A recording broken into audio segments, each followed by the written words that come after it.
Saturday will go, Sunday will go, and Monday will come and you'll go back to the class.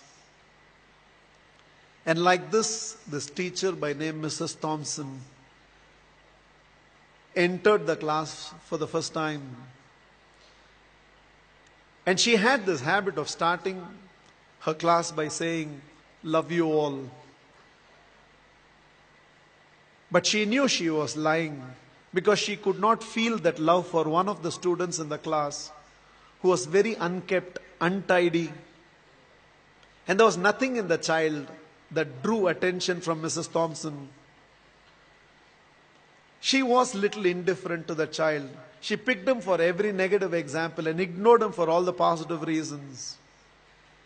That year, she had written the progress report for the first quarter. And it was a system in the school that the headmasters have to countersign every progress report. The headmasters called for Mrs. Thompson and told Mrs. Thompson, a progress report should report some progress. It should make a parent feel my child has a future. The way you have written the progress report for Teddy, that is how he was called.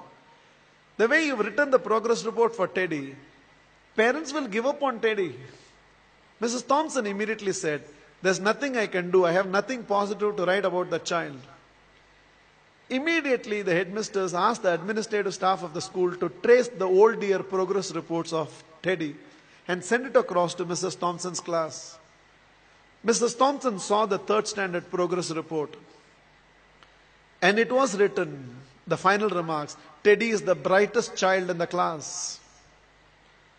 She was stunned by what she read. She saw the fourth standard progress report, and progressively all the remarks suggested that Teddy's mother was suffering from terminal cancer. She is not able to give the attention she used to give to Teddy, and it's just beginning to show up on the performance of Teddy. The fifth standard progress report read, Teddy had lost his mother and along with that himself. He desperately needs help, otherwise we will lose this child. By then there were tears in the eyes of Mrs. Thompson. She looked at the principal and said, I know what to do. And she went back to the class. Probably it was a Monday morning. She walked into the class and again from the dais of the class, looked at the class and said, love you all. But she knew she was lying. The love she was feeling for Teddy right now was far, far greater than the rest of the class. She decided that she is going to change her approach. For every positive reason, Teddy's name was called. There was no more a negative reference to the whole thing. The last day of the school came. All the children had brought some gifts for the teacher. There was only one gift which was wrapped up in an old newspaper. Somehow, the sense of a teacher, she knew that it must be from Teddy. She opened that first. A half-used perfume bottle and a bracelet from which a few stones had already fallen was there.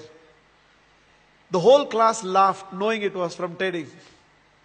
But without saying anything, Mrs. Thompson just took that half-used perfume bottle, sprayed it on her, wore that bracelet. With a quarter smile, it seems Teddy told, now you're smelling like my mother. This is the last perfume that she used before she left me. And this is what was removed from her body before she was taken into the coffin. 1 year later, end of the school, end of the year, there was a letter on Mrs. Thompson's table. I have seen few more teachers, but you're still the best teacher I've ever seen. With love, Teddy. Every year till the end of the year, Mrs. Thompson used to get this letter from Teddy. I've seen few more teachers, but you're the best teacher I've ever seen, Teddy. Years rolled by, they lost contact. Somewhere an agent traced Mrs. Thompson, who had retired by now, and handed over a letter. And the letter was signed, Dr. Theodore, PhD. Teddy had gone on to become a PhD. And the letter read, I have seen many more people in life, Mrs. Thompson, This is your Teddy. You're still the best teacher I've ever seen. I'm getting married, and I cannot dream of getting married without your presence.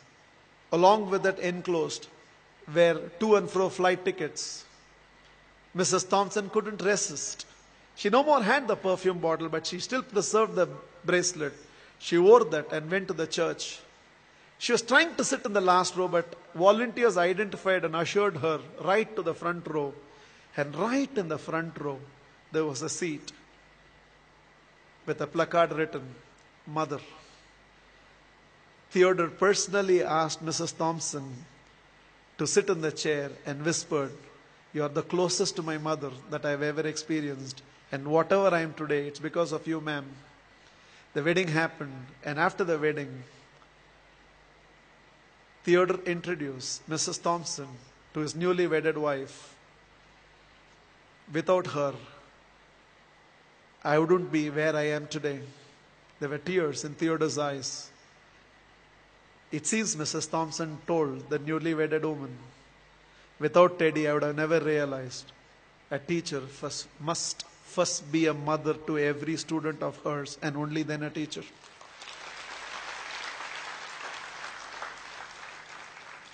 This is just my request to all of you. There is a Teddy sitting in your class. When you go back to your classroom on Monday morning, there is a Teddy in that class, and you can be that Mrs. Thompson. Please, on Monday, don't go back to the institutes as a teacher. Go back as a parent who can also be a teacher and be a turning point in the life of those children. You plus me. I believe we can build a new world.